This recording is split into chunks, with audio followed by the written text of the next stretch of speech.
بسم اللہ الرحمن الرحیم۔ السلام علیکم ناظرین، آپ دیکھ رہے ہیں سفر مومن یوٹیوب چینل۔ مسائل کتنے بھی ہوں، یاد رکھنا درود پاک پڑھنے سے ٹلتے رہیں گے۔ تو سلسلہ سوال و جواب میں میرا آج کا سوال ہے کہ قرآن حکیم کی وہ کون سی صورت ہے جس میں کسی شخص کا نام لے کر اس پر لعنت کی گئی ہے اور کیوں کی گئی ہے؟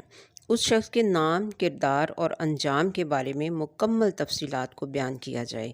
تو سامعین کرام، ایک ہی سوال سے ریلیٹڈ کافی سارے سوالات ہیں جن کے جوابات مجھے آپ کو دینے ہیں، تو ویڈیو ذرا لمبی ہو جائے گی لیکن آپ کی معلومات میں بہت زیادہ اضافہ ہوگا، تو میرے ساتھ جڑے رہیے اور ویڈیو کو اینڈ تک دیکھیے گا۔ تو ناظرین، اس سوال کا جواب یہ ہے کہ یہ صورت قرآن حکیم کی آخری 4 صورتوں میں سے پہلے نمبر والی صورت ہے، اور اس صورت کا نام ہے سورۃ اللہب۔ اس صورت کا نام سورۃ المسد بھی ہے۔ سب سے پہلے تو میں اس صورت کا ترجمہ آپ کے سامنے پیش کرتی ہوں تاکہ تمام سوالات کے جوابات آپ کو آسانی سے سمجھ میں آ سکیں۔ یہ صورت مکی ہے اور اس کی کل 5 آیات ہیں جن کا ترجمہ اس طرح سے ہے کہ ٹوٹ گئے یا ہلاک ہو گئے دونوں ہاتھ ابو لہب کے، اور وہ خود بھی ہلاک ہو گیا، نہ اس کے کام اس کا مال آیا اور نہ جو کچھ اس نے کمایا۔ ان قریب وہ شعلے والی آگ میں داخل ہوگا اور اس کی بیوی بھی جو ایندھن اٹھانے والی ہے، یعنی وہ بھی آگ میں داخل ہوگی۔ اس کی گردن میں مضبوط بٹی ہوئی رسی ہوگی، مطلب یہ ہے کہ وہ اس حال میں جہنم میں داخل ہوگی کہ اس کی گردن میں لوہے کی مضبوط بٹی ہوئی رسی ہوگی۔ اب کیونکہ میرا ٹاپک اس وقت تفسیر نہیں ہے، اس لیے صرف آپ کو تھوڑا سا مطلب بتایا ہے۔ صورت کے بارے میں تو آپ نے جان لیا کہ وہ کون سی صورت ہے جس میں کسی کا نام لے کر لعنت کی گئی ہے۔ ناظرین، قرآن مجید میں یہ ایک ہی مقام ہے جہاں پر کہ دشمنان اسلام میں سے کسی شخص کا نام لے کر اس کی مذمت کی گئی ہے۔ اب سوال یہ ہے کہ اس شخص کا نام کیا تھا؟ ترجمہ میں آپ نے ابی لہب نام پڑھا ہے، اب یہ بھی جان لیتے ہیں کہ کیا یہی اس کا اصل نام تھا؟ ابو لہب کا اصل نام عبد العزیٰ تھا۔ ابو لہب کے معنی ہے شعلہ رو، لہب آگ کے شعلے کو کہتے ہیں۔ ابو لہب کا رنگ چونکہ بہت زیادہ چمکتا ہوا اور سرخ و سفید تھا، وہ بڑا ہی حسین و جمیل تھا، اس لیے اس کے اس چمکتے ہوئے دہکتے ہوئے سرخ رنگ کی وجہ سے اسے ابو لہب کہا جانے لگا تھا۔ اس کی کنیت ابو عتبہ تھی، اس کی دوسری کنیت ابو لہب مشہور ہو گئی تھی۔ مفسرین کے نزدیک اس کنیت میں اس کے جہنمی ہونے کی طرف اشارہ ہے، جیسا کہ قرآن مجید میں بھی اس کو ابی لہب یعنی کہ آگ کا باپ مطلب جہنمی کا خطاب دیا گیا ہے۔ یہ رسول اللہ صلی اللہ علیہ وسلم کا حقیقی یعنی کہ سگا چچا تھا، لیکن حضور صلی اللہ علیہ وسلم کا سخت ترین دشمن تھا۔ مکہ میں یہ شخص حضور صلی اللہ علیہ وسلم کا قریب ترین ہمسایہ تھا، مطلب یہ کہ دونوں کے گھروں کی دیوار ایک ہی تھی۔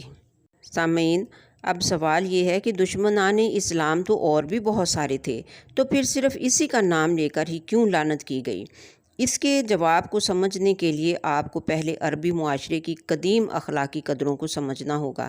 قدیم زمانہ جاہلیت میں بھی عربی معاشرے میں کسی شخص کے لیے صلہ رحمی یعنی کہ اپنے خاندان اور رشتہ داروں کے ساتھ حسن سلوک کو بڑی اہمیت حاصل تھی، اور قطع رحمی کو بہت بڑا پاپ سمجھا جاتا تھا۔ حالانکہ اس وقت پورے ملک عرب میں ہر طرف بد امنی، قتل و غارت گری، لوٹ مار اور طوائف الملوکی پھیلی ہوئی تھی، لیکن اس سب کے باوجود صلہ رحمی کو بڑی اہمیت حاصل تھی۔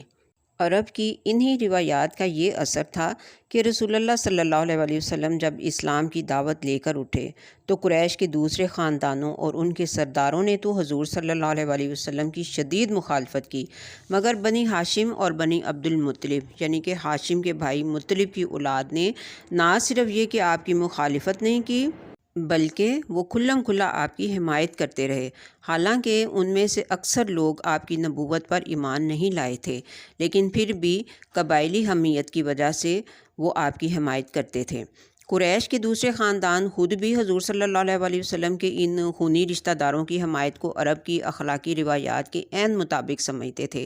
اسی وجہ سے انہوں نے کبھی بنی ہاشم اور بنی عبد المطلب کو یہ طعنہ نہیں دیا تھا کہ تم ایک دوسرا دین پیش کرنے والے شخص کی حمایت کر کے تو اپنے آبائی دین سے پھر گئے ہو۔ وہ اس بات کو خوب اچھی طرح سے جانتے بھی تھے اور مانتے بھی تھے کہ اپنے خاندان کے ایک فرد کو وہ کسی حالت میں اس کے دشمنوں کے حوالے کبھی نہیں کر سکتے، اور ان کا اپنے عزیز کی پشتیبانی کرنا قریش اور اہل عرب سب کے نزدیک بالکل ایک فطری معاملہ تھا۔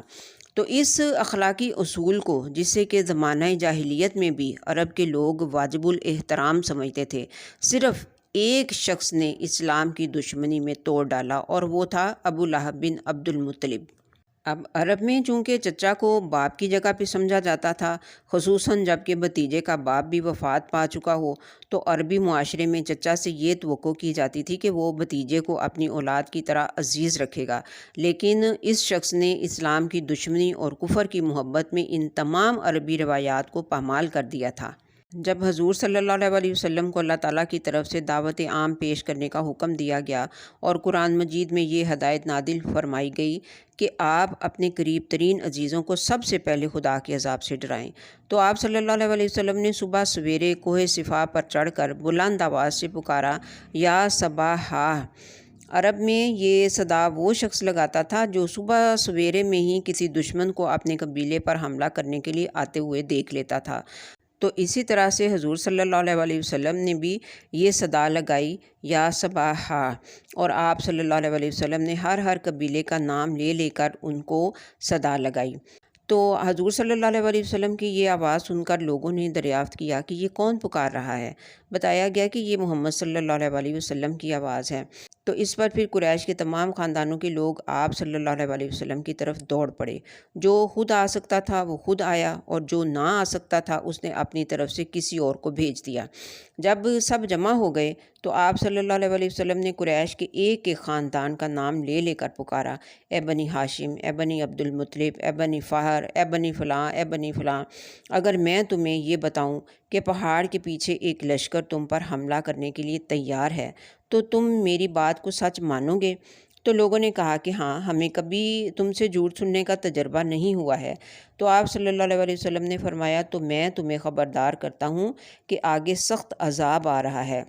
اس پر قبل اس کے کہ کوئی اور بولتا، حضور صلی اللہ علیہ وسلم کے اپنے چچا ابو لہب نے کہا، تباً لکا لہذا جماعتنا، ستیہ ناس جائے تیرا، کیا اس لیے تو نے ہمیں جمع کیا تھا؟ اس کا ایک مطلب یہ بھی بیان کیا جاتا ہے کہ ہلاکت سارا دن ہو، کیا اس لیے تو نے ہمیں جمع کیا تھا؟ ایک روایت میں یہ بات بھی آتی ہے کہ اس نے پتھر اٹھایا تاکہ رسول اللہ صلی اللہ علیہ وسلم پر کھینچ مارے۔ ایک اور روایت میں آتا ہے کہ ابو لہب نے رسول اللہ صلی اللہ علیہ وسلم سے ایک دن پوچھا کہ اگر میں تمہارے دین کو مان لوں تو مجھے کیا ملے گا؟ تو آپ صلی اللہ علیہ وسلم نے فرمایا، جو اور سب ایمان لانے والوں کو ملے گا۔ تو اس نے کہا، میرے لیے کوئی فضیلت نہیں ہے؟ تو حضور صلی اللہ علیہ وسلم نے فرمایا، اور آپ کیا چاہتے ہیں؟ تو اس پر وہ بولا، تباً لہذا الدین تباً ان اکون وہؤلاء سواء، ستیہ ناس جائے اس دین کا جس میں اور یہ دوسرے لوگ برابر ہوں۔ ناظرین، یہ تھیں وہ چند وجوہات جن کی وجہ سے ابو لہب پر لعنت کی گئی۔ نیکسٹ ویڈیو میں جب اس کا کردار بیان کیا جائے گا تو مزید وجوہات بھی سامنے آئیں گی۔ زیادہ لینتھ کی وجہ سے ویڈیو کو 2 پارٹس میں ڈیوائیڈ کیا گیا ہے تاکہ بات کو مکمل طور پر سمجھنے میں آسانی ہو۔ دوسرے پارٹ کو جاننے کے لیے میرے ساتھ جڑے رہیے اور چینل کو سبسکرائب کر کے ویڈیو کو لائک کر دیں، اور کومنٹ سیکشن میں جا کر اپنی رائے کا اظہار بھی ضرور کریں۔ آپ کی حوصلہ افزائی میرے لیے بہت ضروری ہے۔ ملتے ہیں پھر نیکسٹ انشاءاللہ۔